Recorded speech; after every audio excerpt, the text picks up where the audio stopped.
क्या आपने कभी सोचा है कि बुरे कर्मों का फल हमें क्यों डराता है?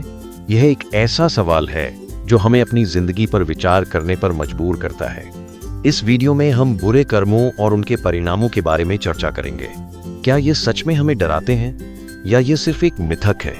मानव जीवन में दो प्रकार के अनुभव होते हैं, सुख और दुख।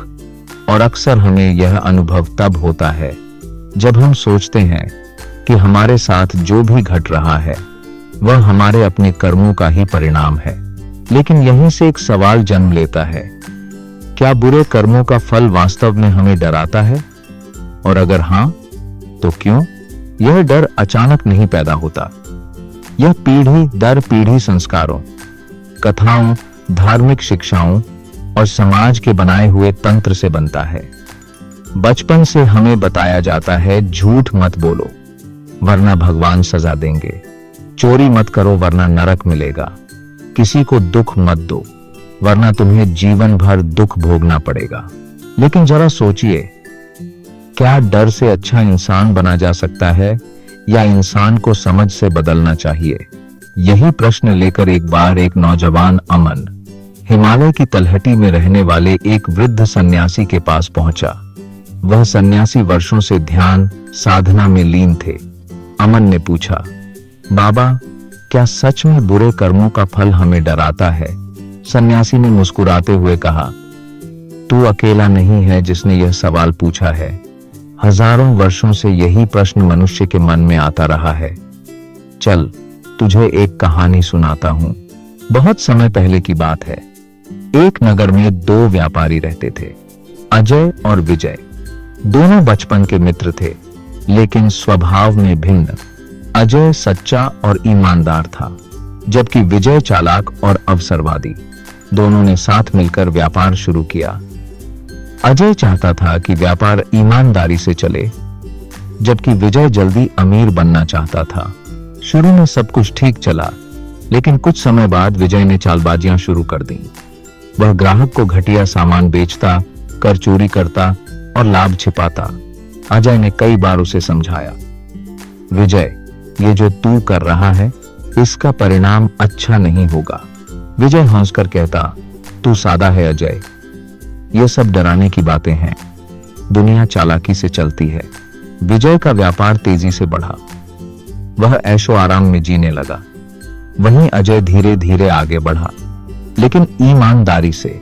लोग कहते, देखो विजय को कितना सफल है, और अजय बस अपनी सच्चाई में डूबा है। लेकिन एक दिन विजय के व्यापार में बड़ा घोटाला सामने आ गया। सरकार ने छापा मारा, संपत्ति जब्त हुई, कोर्ट कचहरी में मुकदमे चले और एक दिन उसे जेल हो गई। वहीं दूसरी ओर अजय को लोगों का भरोसा मिला। वह समाज का सम्मानित नागरिक बना। बच्चे उससे सीखने आए, बुजुर्ग उसे आशीर्वाद देने लगे। एक दिन अजय जेल में विजय से मिलने गया। विजय रो पड़ा, मैंने सोचा था कि चालाकी जीतती है, पर मेरी आत्मा अंदर से कब की मर चुकी थी। मैं बाहर से हंसता था, पर भीतर हर रोज डरता था कि पकड़ा गया तो क्या होगा। रात को नींद नहीं आती थी। अजय बोला, यही है बुरे कर्मों का फल। वह तुरंत नहीं आता, पर धीरे धीरे मन को खोखला कर देता है। अब सोचिए, विजय को डर कब लगा? जब वह जेल गया या जब उसने पहली बार बेईमानी की? असल में डर उसी समय से शुरू हो गया था जब उसने अपने अंतःकरण की आवाज को अनसुना किया। और यहीं से समझना शुरू होता है कि बुरे कर्मों का फल सिर्फ भौतिक नुकसान नहीं होता। असली सजा तो हमारे भीतर होती है। हमारी आत्मा हमें धिक्कारती है, हम खुद से नजरें नहीं मिला पाते। हर धर्म, हर संस्कृति इस पर जोर देती है। हिंदू धर्म कहता है, कर्मण्येवाधिकारस्ते, यानी कर्म पर अधिकार है, फल पर नहीं, पर जो जैसा करेगा वैसा पाएगा। बौद्ध धर्म कहता है, कर्म ही सब कुछ है। तुम्हारा आज, तुम्हारा कल, तुम्हारे कर्मों पर निर्भर करता है। ईसाई धर्म में कहा गया है, you shall reap what you sow. Islam कहता है, हर इंसान के कर्मों का लेखा जोखा अल्लाह के पास है और हर एक को न्याय मिलेगा। लेकिन यहां एक सवाल फिर आता है, क्या सारे बुरे लोग डरते हैं? कुछ तो अपराध करके भी चैन की नींद सोते हैं। तो इसका उत्तर है नहीं, हर कोई डरता नहीं। पर जो नहीं डरता, वह भीतर से मनुष्य नहीं बचता। उसका हृदय कठोर हो जाता है। वह धीरे धीरे संवेदनशीलता खो देता है। और जब जीवन उसे कठिन परीक्षा में डालता है, तब उसे कोई नहीं बचा पाता। आपने देखा होगा, कुछ लोग बुरे कर्म करके भी आगे बढ़ते हैं। समाज उन्हें सफलता की मिसाल मानता है, लेकिन उनके जीवन में एक गहराई की कमी होती है।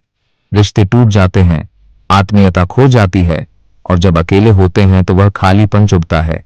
यह खालीपन ही असली डर है। अब हम आते हैं मनोवैज्ञानिक पहलू पर। मनोविज्ञान कहता है कि जब कोई व्यक्ति नैतिक नियमों को तोड़ता है, तो उसके भीतर कॉग्निटिव डिसोनेंस यानी बुद्धि और आचरण का टकराव पैदा होता है।